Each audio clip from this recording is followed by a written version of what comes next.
Welcome to the Essence of Health Tea Time Podcast. I am your host, Dr. Shayla Toombs-Withers. As a double board certified family and obesity medicine physician with over 12 years of experience in medicine, I teach motivated individuals how to achieve their desired quality of life while preventing and reversing chronic diseases. It's tea time. On today's episode of the Essence of Health Tea Time Podcast, I have a special guest, Dr. Alison Alford. Dr. Alford is originally from Pennsylvania and is a wife and mom to 2 kids. She knows what her patients live with, having lived with migraines herself since she was in medical school. She's a graduate of the University of Miami with a degree in psychobiology and graduated medical school in Philadelphia at Jefferson Medical College. She completed residency and fellowship training at 𝐒𝐻𝐿𝐵𝐺𝐢𝐭𝐭𝐢𝐧𝐿 University. Dr. Alford serves on a number of boards and committees, including the Southern Headache Society, American Headache Society, and the American Academy of Neurology. As a former child athlete, she has a passion for this line of work and opened the Pediatric Headache Center of Richmond in 2016 to provide world-class care for headache and concussion patients. She has served over 5,000 patients, providing quality care and by enhancing the lives of her patients suffering from migraines. Welcome to the show, Dr. Alford. So happy to have you. Hi, thanks for having me. I'm so excited to be here. Awesome. Now we're going to dive in by having you just really explain to us your understanding of really what's happening in the brain during a migraine and how this even has, maybe evolved with our understanding. Yeah, sure. I know. We have a very ambitious goal of what to cover today. So yeah, we'll jump right in. It is interesting. I think a lot of people think of migraines as vascular, and because it feels pulsing, it feels throbbing, and there's part of that, but that's not the driving force we realize anymore. So it's actually a sterile inflammation that happens when you have a migraine. The vessels will leak different proteins, little inflammatory markers, and so some of the newer therapies that you may see commercials for, unfortunately, right? But the CGRP drugs, those are all aimed at some of these new targets that we found that leak out of the blood vessels. So it's a very different process than a couple decades ago that we thought was the underlying issue. There's also still a lot we don't know. We know that migraine with aura is very different than migraine without. In fact, you can actually watch an aura spread across the brain on an EEG, which most people probably don't find exciting, but I'm a dork and think that's very cool. No, that's interesting. So they actually have watched that in research. You can see it, but that phenomenon obviously doesn't happen when you have a migraine without aura. And so how does that change the cascade later? And we don't know all of that entirely. So there's still a lot about migraine we don't know, which leaves an opening for a lot of opportunity for therapy. But it also means right now there's a lot of sort of black holes for therapy because we don't know how to make everyone better yet either. Yeah. Thanks for explaining that to us. And really, that's why we have you here, because we needed an expert to talk to us about this stuff, because with this even lack of understanding what's come about, folks are suffering. And so, even with that, I know, as a family doc, folks can have all kinds of triggers, but what are some of those more common triggers that your patients typically have? So I typically focus on the five big ones, but I tell people, it can be anything. So one of the things you should do if you're trying to figure out your triggers is keep a diary. You can do it on a piece of paper. You can do it on an app on the phone. You can do it just on a notes on your iPhone, memos. I don't care, but sort of watch for the patterns of what might be setting you off if you're not sure. But some of the big ones are definitely you want to stay hydrated. So I tell people you're trying to drink 2 to 3 liters a day. And it doesn't sound like much till you try to do it. It's a lot of water. I primarily work with children. I do see some adults, but so I know sometimes for kids, depending on where you are in the country and what school you're at and the water bottle policy, sometimes you do have to do things for the students so they can have their water and drink all day, because I know they limit bathroom trips and things like that. So you do have to worry about that stuff, but they should be trying to drink as much as they can. If they have to drink before and after school, fine, but just stay hydrated. And it's best if it's mostly water. I mean, you can drink some Gatorade if it's the summer months and you're sweating, or, kids drink milk, count that stuff too, but it's the hydrating, it's the non-caffeinated. Because that leads us into the second piece, which is caffeine. So I tell kids, especially my teens, I'm not taking your caffeine away. Don't panic. No Starbucks. Right? If someone took my coffee, I'd probably be pretty angry, so don't do that. But you don't want to drink too much. So caffeine can help and hurt. And that's, I think, confuses a lot of people as well. because Excedrin, things like medications we prescribe, like Furoset, have caffeine in them. So they can help a headache, but you drink too much or ingest too much, you're going to give yourself a headache, give that withdrawal headache. So you do have to keep a balance. So you can have some, you just don't want to overdo it. Also, it's interesting too, the more you ingest caffeine, the less helpful it is as a rescue. So if you want to use that for yourself or use Excedrin, you make sure you're not drinking too much because it's not going to help you anymore. You also want to be physically active. Yes, it's good to be a healthy weight. That is part of it, but that's not the only reason. I even tell my in-shape athletes they need to keep working out, right? Because that endorphins you make when you're exercising will actually help your headache. So I tell people, if you have a headache that's so horrible, it hurts to move, and I've had those where just the idea of rolling over in bed is too much, that no, don't go to the gym. But if it's a start of a headache, you're taking your meds and you were supposed to, go work out with a friend, go. You might actually feel better. It actually can help your headache go away. So it's important that we keep moving. Sleep is another one. If you don't sleep well or you stay up too late, you can trigger some headaches. For some people, it also is just that timing of the sleep. So there are some people that really do have to go to the bed at the same time every day and get up at the same time every day. A lot of kids don't like that idea because they want to sleep in on the weekends. Yeah. And for some people, that's fine. You sort of have to test that water for yourself. So sometimes it's not the amount of sleep, it is the timing of it. And then my last big one I usually talk about every visit is stress. And I say that one for last because it's the one I can't fix very easily. I can't tell you to drink more. I can't tell you like that stuff doesn't work. So with stress, it could be, whether it's work stress, family stress, school, tests, SOL time, if you're in a state that does all that, or AP tests, things like that. Absolutely, stress is going to set them off. So I try to tell people, look, the time to figure that piece out is before you're stressed.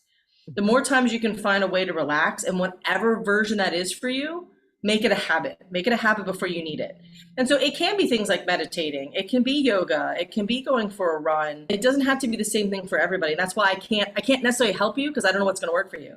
Like I will be honest, I am not a meditator. I tried, and I will tell you it does work. So for anyone out there listening, meditation, and it does not have to be, 20, 30 minutes of meditating.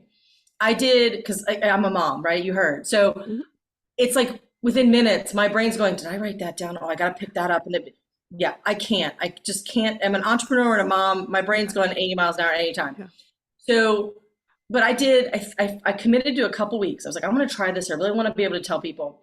And I did, I think it was 3 minutes of guided meditation because I couldn't just sit there. So I had to have someone, I didn't have telling me to picture this, do this. Right. And I did handle stress much better in that time frame, even when I wasn't meditating. Like the rest of that day, it did set your brain into a different zone. And the more your brain finds that zone, the easier it finds it when it needs it. So it really is something you need to practice and keep up with. But whatever it is, I had one kid that, we did have to have the conversation with him and mom because it was his video games, right? He could play, it was mindless, he could get lost in the game. I said, all right, fine. That can be your relaxation, not a problem, but you have to put a limit on it. It has to be a game that you can stop because you need to get your schoolwork done. You can't play for hours. That's not acceptable either. But you can figure out a way to make any of that work so that you can relax and chill. And, again, when that stress comes up, like the other thing, if people are sort of hesitant, I'm like, yoga's great. Love yoga, did yoga for years.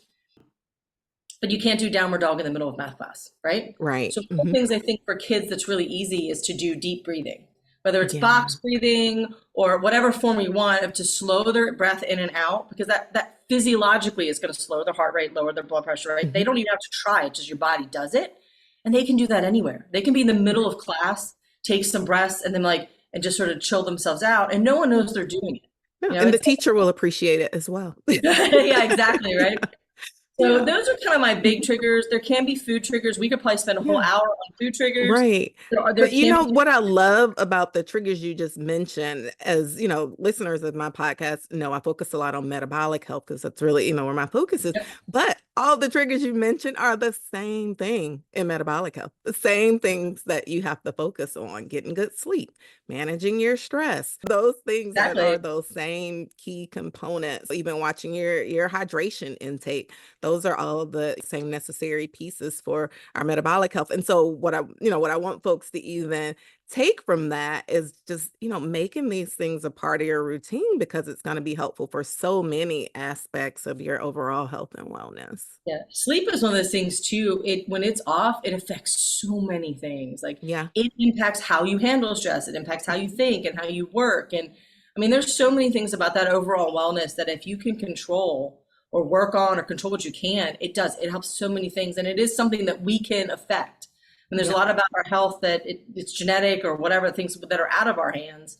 These are things that we can actually work on. Yeah. Right, right. Yeah, for sure. And I feel like as a mom, you probably can relate to this. I learned the most about sleep after I had babies and seeing them, those toddlers. And Yeah. when they're off that schedule and they haven't had sleep, they are a whole mess. They're Yes. like throwing tantrums. They can't even tell you what's wrong. Nothing. Their Yep. favorite thing is not a favorite anymore. But then if they've had that really good sleep, it's a whole Yeah. new human. And as adults, we do the same version of that.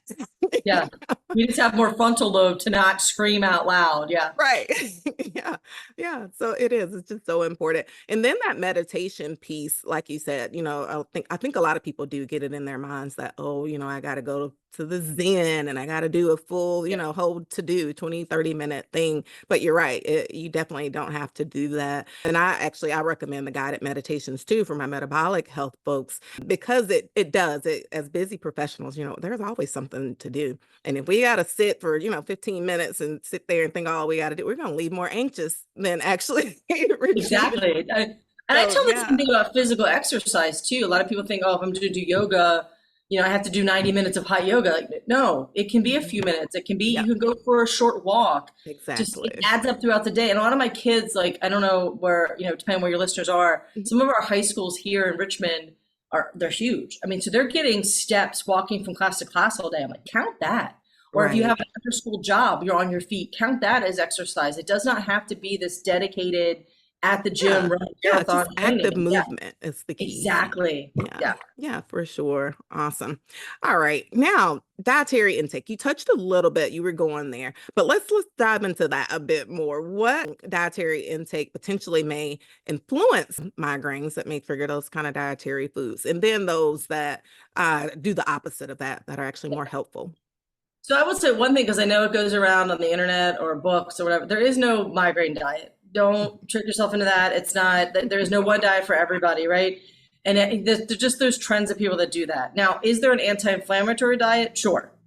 There are definitely foods that are more pro-inflammatory, and that's going to apply to your metabolic people too, right? So Yeah. it's Hmm.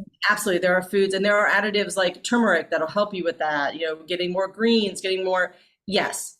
Biggest thing I tell people is just the healthier you eat, the better off you're going to be. The less processed, you're better off you're going to be. So you're going to get rid of those, the MSG, the red dyes, all that stuff that can trigger migraines, because you're eating more whole natural foods. Don't make it more complicated for yourself. You know what I mean? Like, if from a migraine standpoint, at least, that's all you got to worry about. And by nature, then you're going to cut down the sugar, the additives, all that stuff, Yeah, because those other you're eating things. natural foods. But like, again, I work primarily with kids, so that you look at them and tell them to eat more vegetables and put the Takis down, they get a little upset with you, right? Yeah. So I'm like, okay, you can have some, be a kid, because I know when you get to be an adult, you can't do any of that, and you eat, everything lasts on your hips and whatnot. So I'm like, eat some, but do it in moderation. So there really is no specific food to avoid or go for, but except to, again, do anything in moderation. And I have some kids, and I wish I could remember what the additive was, but there was a donut of all things, Mm. a special donut here. For those of you who don't know, Richmond, Virginia was this donut haven for a while. We had, I think, 6 different donut shops, all like Oh, custom. wow. Like, yeah. Now we're big into beer. I don't know. Donuts and beer. Yeah. No, it does not sound healthy at all, right? Right. So anyway, there was some special donut sheet, but I don't think it was a topping that would give her a migraine. And I said, like, well, eat it once in a while. If you really want it, it was one of her favorite foods. Just be prepared with your rescue. And if your headache hits, then you treat it. No, you can't eat it all the time, but you don't have to live your life without it if you really like it that much. Like, so just balance it. But the big food additives to try to avoid are nitrates are a big one. And these are not true for everybody. So let me say that too, because some people are like, I eat bacon and don't get a headache. Well, Yeah. then good for you, right? Yeah. So nitrates are big. So nitrates are in, bacon, hot dogs, aged cheeses, so things like Parmesan, and some lunch meats, depending on what brand you buy. So you have to watch some of that. MSG is another big one. So MSGs is more in processed foods. It's not just in certain categories of foods. It's just processed. It's Right. kind of, it gives that flavor, the umami, the whole thing. So just Yep. for that for some people. And haven't read it. even just with the MSG, that because I'm a label reader, and I've even Yeah. seen it on the labels of some like spices and stuff, things that you just wouldn't have imagined that it would be in. So for folks listening, just look at the label for sure. Yeah, it was in some salad dressing packets that I saw. Hmm. It's like it's in there. Yeah, so it, Right. it Yeah. could be in interesting things. Because I know my kids have milk protein allergies. So I know finding milk in certain chips and then certain brands, like we and my daughter had one barbecue chip. The one brand was fine, the other brand had milk in it. And it was, I mean, so Mm-hmm. yeah, you really do. Reading Yeah. labels is huge. Red dyes, usually red dyed 40 is the big one, and that has a lot of other behavioral implications as Right. well. Yep. But I have to look this up. So I apologize. I didn't think to look at it before, but whatever makes flaming hot, that red color Ah. that's not Okay. natural in any of them, Uh-huh. that seems to set people off. Yeah. So I But mentioned and it's really no shocker, even if you don't know the exact name of it. this But is not natural. right, anyone would know the flaming. Come on, folks, we know flaming hot. Yeah. Not So it. it doesn't like Takis and stuff doesn't seem to do it, like the Doritos, but the ones that are flaming hot, whatever that red is, I've had set off some people. But I've had some people, I had one gentleman, it was actually a dad of a patient, does something about white rice. And don't ask, because I was like, that should be the blandest food ever. He couldn't eat it, it would set him off. But it is, more processed because they, blanched That's it and true. all those things to Yeah. get it to that. So maybe, So the other big one I want to touch on, and again, we just sort of touch on is gluten. Gluten's another big one for people. And I'm not saying cut gluten out, right. but you do find that if you eat heavy gluten meals, you get a migraine, then you might want to watch it. And you can ask to be tested for celiac. There is now Yeah. being discovered a tie between celiac and migraines. Hmm. So it's not so one-to-one that I don't test all my patients for celiac, Right. but I do send the panel if we, keep a diary watch and Yeah. sometimes some people, it's not that they are truly celiac, but they're sensitive to it. Just So they, intolerant. yeah, Right. exactly. So you have to sort of eat it in smaller amounts. Like you can still have some, and at least Yeah. being gluten-free is much better than it used to be. But Right. that's Yeah. another big And one for for me. listeners, I did a whole episode on gluten, and I'm with you. It's not that everybody needs to go gluten free, but there, just certain indications and certain ways that may want to cut back for certain reasons. But yeah, Yeah. they can take a listen. Yeah. Exactly. Go back, reference. Right. All righty, awesome. But I like the resounding theme there really is whole unprocessed foods, because once again, that's good for our overall health anyway. Yep. The less processed things that we can consume. If you're frustrated with your weight, taking more medications than you'd like to, have been told that you are at risk for the development of a chronic preventable disease, or just are not feeling in the best of health, then I'm talking to you. Why? Because you're tired of fat dieting. You know it's time for a change, and you want a sustainable plan to improve your health. If you have found yourself at this place in life, well, I have developed a program that's just for you. It's called The Essence of Health, and it's your prescription for transformation. My goal with this program is to give you the tools needed to create sustainable lifestyle changes within a group coaching setting, along with one-to-one individualized coaching to give you a personalized path to health that's just for you.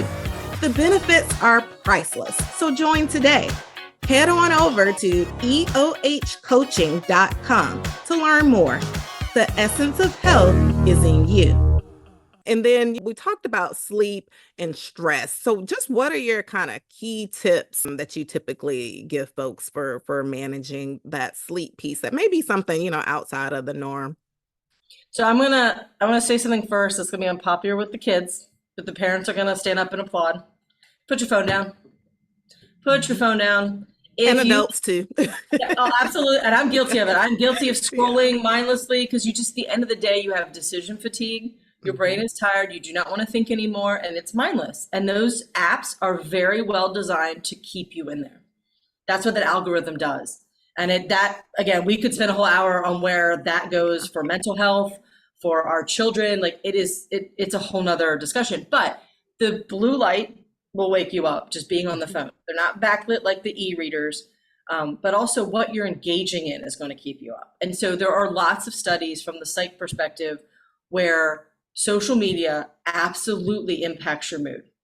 And what I found really fascinating in this was in the pandemic. I did a whole the psychology of happiness course because I had Ah, nothing else to do. no, If that you have, sounds if you, it intriguing. is Yeah. is fascinating to do.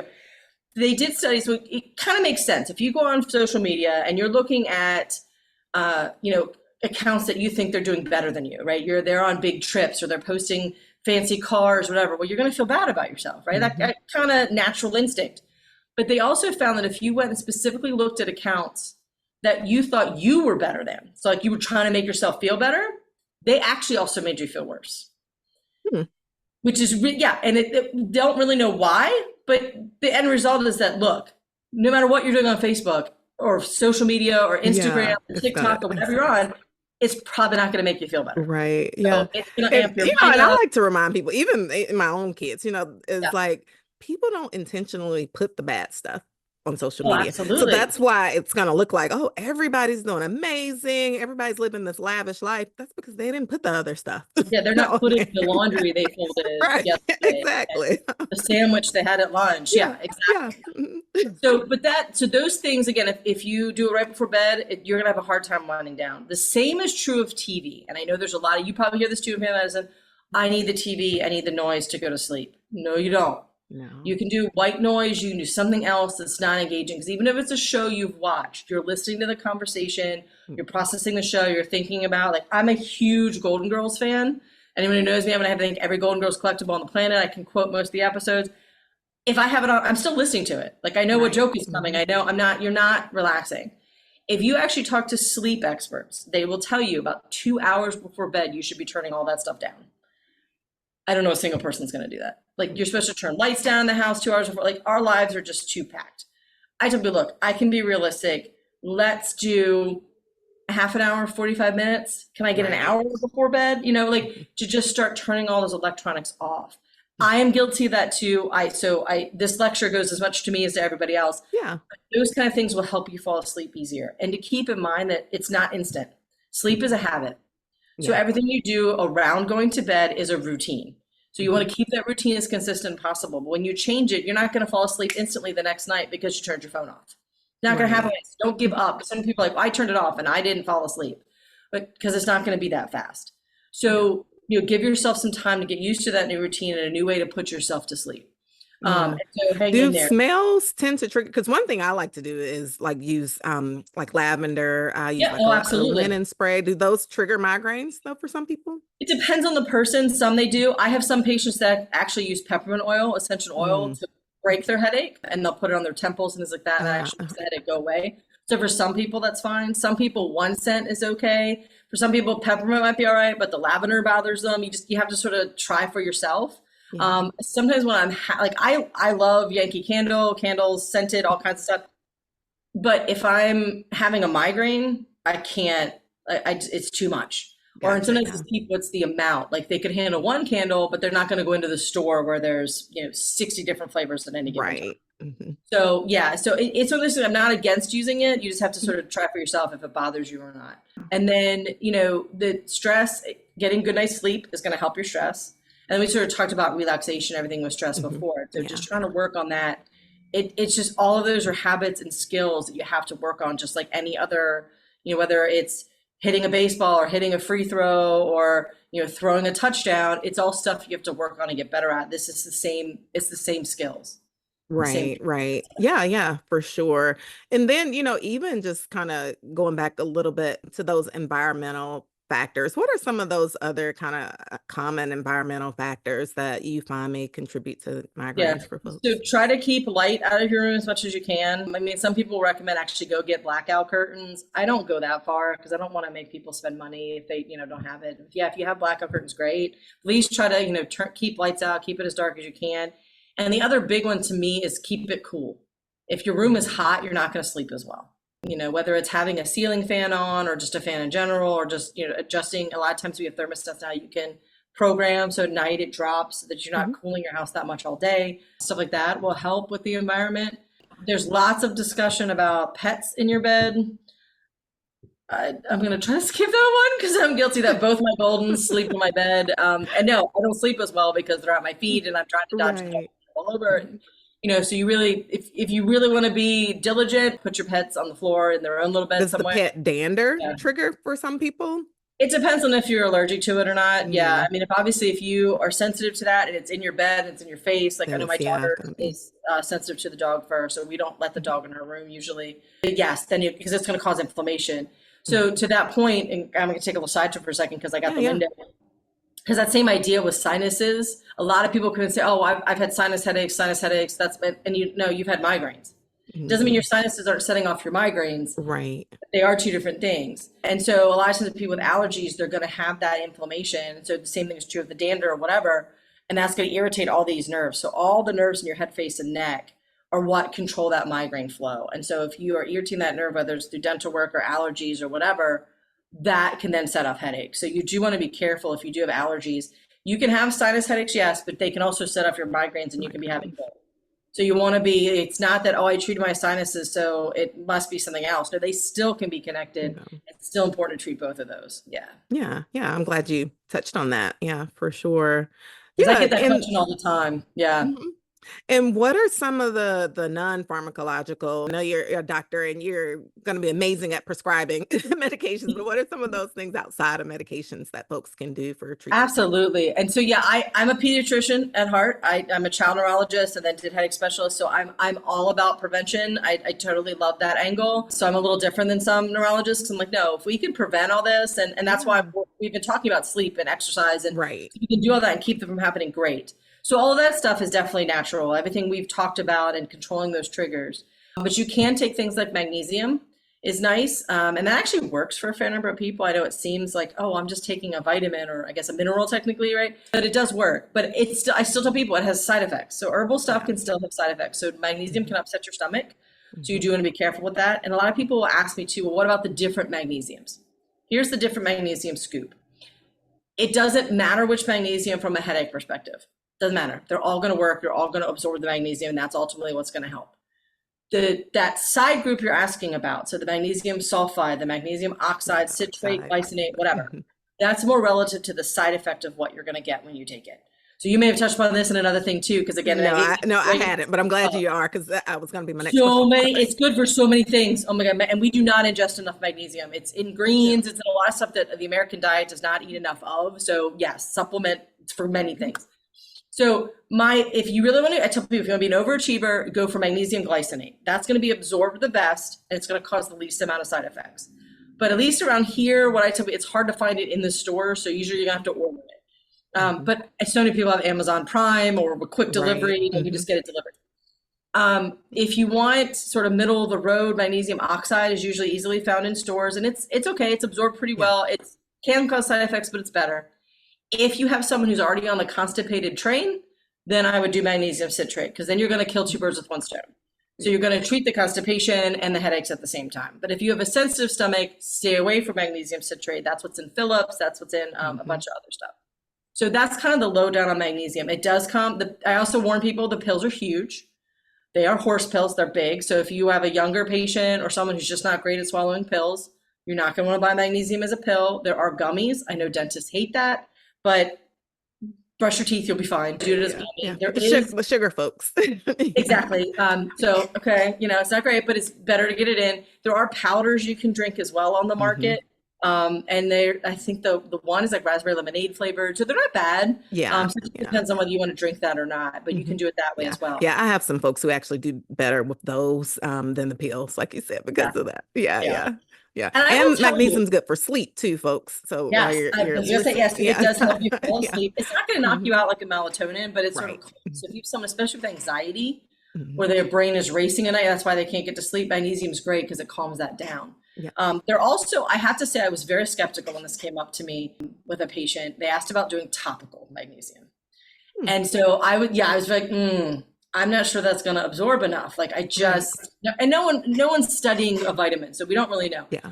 So they had a friend who had told them about it, and she actually got diarrhea from using it. And I said, well, then it must be Right. It absorbing. must absorb. Right. Huh. So okay, and the kid, I think he was 6 or 7, so he was little. They were trying, and he might have had a gelatin issue, and that's why he couldn't take the gummy. So do you have to be Hmm. mindful of that too? Yeah. So they were doing it topically, and it actually helped him. So you can use it that way. It's again a little more inaccurate because you're not really dosing it the same way. Mhm. But in certain situations, if that's the best way you can get it in, then you can do it as a topical cream too. That is an option. So I have to say, I was skeptical. I didn't think it would work, and but it did. It actually worked well Right. for him. All right. Wonderful. Good to know. Yeah. And so, what are just those any other practical steps just to really get people started noticing their triggers and even just started working with their doctor or someone like you with your coaching to just get on a effective plan? What would you kind of say there? So one of the first things, especially if you have headaches often, is keep a diary, because you will be surprised at the amount of times it all runs together. Either you're having more headaches than you realize, or you're, oh no, I'm not having them as often, but God, they're really worse when they have, like, it just helps put things into perspective. You don't have to do it forever. I typically do it for, depending on how often your headaches are, a month or two, just to give yourself a snapshot before you go in, because that way you can really tell the doctor, hey, I'm having them twice a week. I'm having them, once a month, whatever. Also, having it written down is going to help you look at that pattern. So it'll help you look at triggers. Oh, hey, every time there's a thunderstorm, I get a headache. It could be the weather front and the barometric pressure coming through. Okay, so no, I can't control that. I can't change that. But at least I know I can be prepared. Hey, there's a big hurricane coming up the coast here. Let me make sure I have my rescue refilled and I'm prepared. Or yeah, every time I eat pepperoni on Pizza Friday, I get a migraine. Well, then stop eating the pepperoni. Like sometimes it's easy. If you can see that pattern, it makes things a lot easier. But also going into that first visit with a, particularly if you can, a headache specialist, if you have one in your area, you're gonna hit the ground running much better if they can see all that. And keep it, because to be honest with you, we can submit that to insurance if we need to justify headache numbers. Like for Botox, for example, we can actually submit a patient diary of like, here's the actual headache. So sometimes keeping it also helps with that kind of stuff. That's good to know. Yeah. I don't think I've yeah, ever known that tip for folks. Yeah. Yeah. Botox is a whole nother animal too, but yeah. And so I think you said this in the beginning, but yeah, I am a headache specialist. I am a child neurologist. Then I did extra training, so I'm actually double boarded. But headache specialists, the most of us are neurologists, but they can be family medicine. They can be sometimes dentists do the certification. ENTs can do it. So we do come from different perspectives. Most of us are neurologists or like primary care somewhere that do it. And not that neurologists can't handle headaches, but you talk to someone who's battled with migraines for a while, they'll tell you a headache specialist is, because we do, this is all I do all day. I do headaches and concussions. And so I'm, these are the conferences I go to. These are the articles I read. And so it is a little different and a little better understanding when we're more detailed and when we're in the weeds as it is. And so if you can find a headache specialist in your area, take your diary and do that. I come from a peds background, so I very much come at it from a physician standpoint of, yeah, let's keep the medicines as low as we can. Yes, they're there. If we need them, that's why we created them, right? It's there. But if we really can focus on, if you're not sleeping, you're not exercising, let's focus on that for a month or whatever, and maybe do a supplement so we talked about magnesium. You can do riboflavin as well. Riboflavin has some evidence. I find that riboflavin by itself is hard to find. So a lot of times I tell people just take a B complex. Yeah. You're probably short on the other Bs as well, so why not? You can do CoQ10 is another supplement you can get over the counter that helps. It has less evidence, but it does help some. And then I have some people that actually do things like feverfew. Butterbur, if you can find the right one. You have to be careful with butterbur. It had some issues a couple of years ago with elevating liver enzymes. So it's not as recommended, but depending on where you find it. But feverfew does have some evidence. And so some of those things can help you. And so you can supplement with that, work on the triggers, and then you come back in, a month, 6 weeks. If we're not better, then yeah, okay, we go on meds. But it's a lot of that. It's that lifestyle. It's that getting things in order. And that's what you were referencing. I do have a coaching program we launched this summer aimed at specifically that. It's called Mastering Migraine. And so it really is aimed at, and I'm a certified nutrition coach. So technically I can coach any nutrition. That was part of the basis, but I'm aiming at mostly migraine patients to try to help them, be an accountable partner to say, hey, let's make reasonable goals that are going to fit into your lifestyle, because you're not going to change all 5 of those trigger behaviors at once. Right. You're going to set yourself up for failure. And that's true with anything with metabolic health. Yeah, too. exactly. For sure. Yeah. You got to do small goals and make stuff that's realistic that you can keep up with. So something that, if you have a family, like whatever dietary changes you're making, that the whole family can eat, because you don't want to be cooking a meal for yourself, then a meal for your kids. And we don't have the time for that. No. So to sort of do that as a coach and say, hey, I'm here to help you figure that out. someone from the outside to look in and say, here's how this works. Let's make this work for you. And then hold you accountable over it. And so to me, that's a huge part of making your headaches better. But then I also like, for me, no, coaching's not medical, but I mean, you're like, as a mom and a friend, you never take your doctor hat off. It's always there. We can't, Right. it's sewn on, right? So I can help patients too, if you don't have a headache specialist in your area, to say, hey, here's how, ask your doctor about this, or here's the conversation about this. Right. Or maybe it is And time to that's go the great part of having a physician as a coach, though, because you also are going to know what's safe, what's not safe. yeah, You're not like the don't mix random social dessert or media that. Yeah, person who's just going to, tell you the latest fad when it yeah, may not be the most helpful thing, because you exactly. also have that, that background Yeah. scientific knowledge. Yeah. Yeah. So it really does. It comes down to just a lot of simple behaviors, but in our day-to-day lives, they're really hard to follow through on, I guess is the way to put it. It's things like, yeah, okay, I drink more water. That's not rocket science, but it's hard to make yourself do. You get busy, you forget, you do. Like, I'm not gonna lie, behind the scenes here, say, Yeah. because I left it my big bottle at home, so I grabbed one from our fridge in our infusion bar. I'm like, okay, so I'm drinking while I'm working. And so it's easy to forget, or it's easy, like, you get tired. I don't want to work out today. But go do 10 minutes. Right. You'll find that once you start, you're probably going to want to keep going, right? Hmm. So just start. And if you don't, after 10 minutes, you're like, hey, you know what? I'm tired. I really just, then your body's telling you it's been a long I day. know. You did some, be grateful, be glad you did your stuff. You did your duty. Now go rest. Let your body take what it needs. Right. But it's about balancing all that. And it's not hard. It's not revolutionary. It's hard mentally for us to get that focus to do it.